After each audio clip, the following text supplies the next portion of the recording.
Louisiana is now under a state of emergency because of the Arctic blast that is headed our way. Tonight, Governor Landry says that the state is prepared to help local leaders if they are needed when this weather hits. But there are questions if the state's power grid is strong enough to handle it. NBC Local 33's Sydney Simone is in studio with details. Sydney?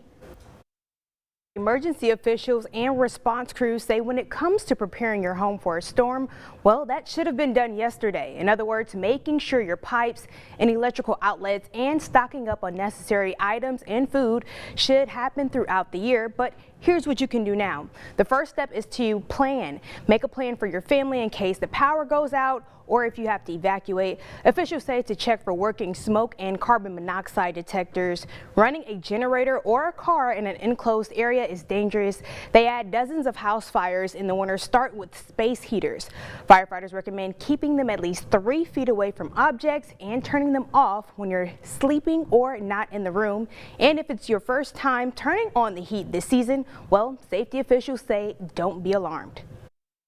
When you initially kick it on for the first time, you haven't used it, there may be some dust that's on the heating element that you'll smell burning off. But if that smell gets stronger, or if you start noticing smoke in your home, now it's time to call, 911. Back in 2018, we had 9 people that within that first week of January lost their lives due to house fires.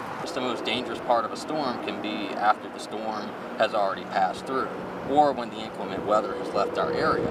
There could be power lines that are on the ground. Keep your distance from those. Entergy, on the other hand, says to prevent pipes from freezing, they recommend turning your thermostat to 68 degrees. For each degree above that, it adds about 3% to your bill. For a list of additional emergency preparedness tips, you can visit our website. That's brproud.com. Reporting live here in studio, Sydney Simone, NBC Local 33 News. All right, Sydney, thank you so much for that report.